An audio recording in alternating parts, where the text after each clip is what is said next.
dark shall be with us always.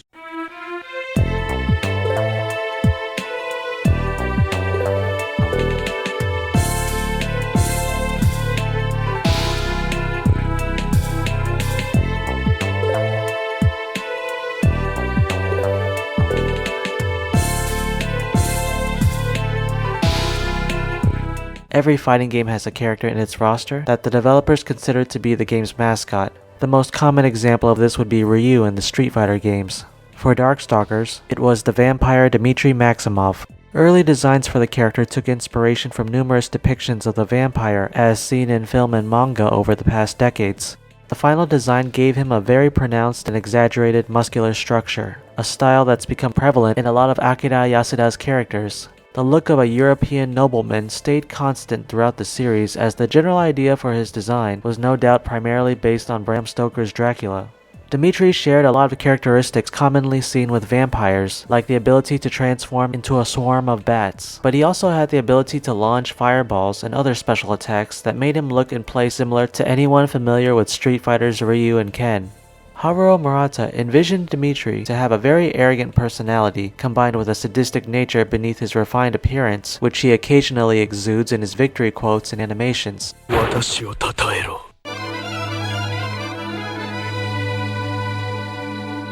Demitri Maximoff was born in 1483 and resides in the castle Zeltserreich, named after the land's administrator. Among the residents of the demon world Makai, Dimitri was once ranked as an A-class demon, a classification reserved only for the ruling lords and ladies of the Makai noble houses, who are often referred to as the Makai Seven. He had the potential to become the most powerful being in Makai, but Dimitri dared to challenge Belial Ainslin and was defeated, resulting in him being demoted to a B-plus class demon and exiled from Makai to the human world along with his castle. Sunlight was something considered a bane to the people of Makai. As Dimitri was severely wounded following his battle with Belial, any direct exposure to the sun would guarantee his demise. To protect himself, Dimitri used what little power he had left to create a force field to shield his castle while he recovered his strength and healed his wounds. Dimitri stayed hidden within his casket, slowly regaining his strength over the next 50 years, stepping out only under the light of a full moon. Eventually, he was able to create an aura around his body to protect himself from sunlight, allowing him to conquer both night and day. Over the next 50 years, the citizens began hearing stories of a mysterious castle deep in the mountains of Romania, visible only in the light of a full moon. Rumors of treasures within the castle walls drove many to discover its location, wandering its premises believing they could find and slay Dimitri during his slumber with reckless abandon. Their efforts were in vain, as their weapons had no effect on Dimitri. To him, the humans were a low-class vulgar race, but not without value. One of the discoveries Dimitri made during his time on Earth was the fact that the living blood of humans could bring a sense of great ecstasy to his tongue, particularly that which came from innocent virgin girls. Consuming it was like drinking the finest wine in Makai, and he always preferred those with a blood type AB. All of his victims would have their body and soul poisoned with evil, leading them to become his loyal servants. After a century of exile in the human world, Dimitri had gained a lot. He acquired new abilities and knowledge, which steadily readied himself to take over Makai once again. The sudden presence of Pyron on Earth was unexpected to Dimitri, but he saw it as an opportunity to gain more strength. So he fought against Pyron at the end of the first 2 games and consumed the alien lifeform. With a new power granted to him by Pyron, Dimitri believed he was finally strong enough to defeat Belial. Between the first 2 games in the series, Dimitri's role was slightly altered. In the first game, he was responsible for organizing a tournament to decide the ruler of the demon world, the so-called Lord of the Night. But in the second game, Pyron seeks to destroy the planet, and the Darkstalkers are the last defenders of mankind. Regardless of his original intentions, following Pyron's defeat, Dimitri returns to Makai and discovers that Belial has died and his daughter Morrigan had become the matriarch of the Ainslin family and the future ruler of Makai.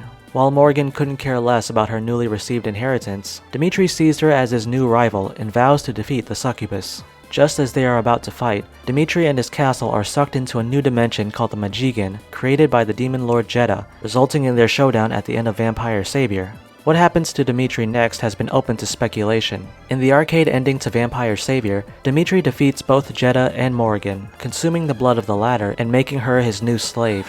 Rather than give herself to Dimitri, Morrigan turns herself to stone, which only amuses him. However, on the official Vampire Savior soundtrack, there exists audio of a match between Jeddah and Dimitri. In this match, Jeddah is heard defeating Dimitri, which has led many fans to believe Dimitri dies at the hands of Jeddah in the game's official canon.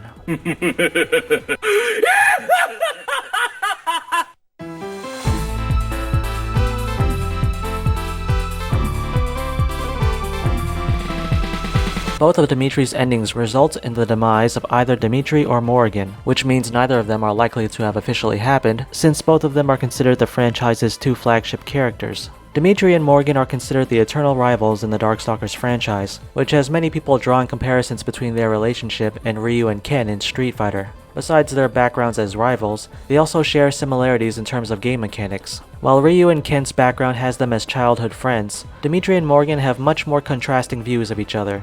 Morrigan favors being playful and carefree, and sees Dimitri's arrogance more as stubbornness. Since their rivalry has never had a definitive resolution, it's allowed many fans to interpret and speculate the exact particulars of their relationship.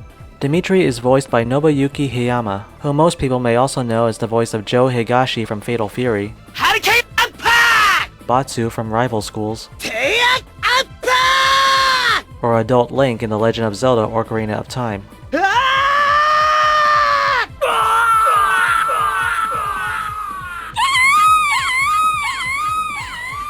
Even though Dimitri was originally designed to be the main character of the Darkstalkers franchise, there's no denying that title has unofficially gone to Morrigan, whose popularity among fans has eclipsed every other character in the franchise. That being said, Dimitri is still one of the best characters at representing the essence of Darkstalkers. The developers at Capcom took many of the common traits associated with vampires like Dracula and created their own unique take on the famous monster. Perhaps the best example of this can be seen in one of Dimitri's special moves known as Midnight Bliss. It's a special attack that also serves as a taunt and can only be pulled off by a character like Dimitri.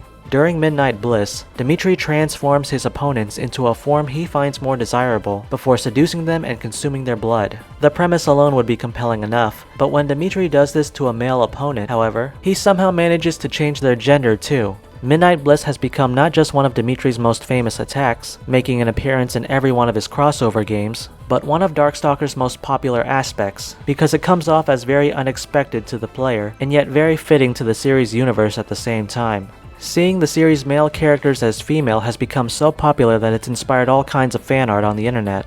So to end this video, here's a look at some of the highlights from Dimitri's Midnight Bliss history.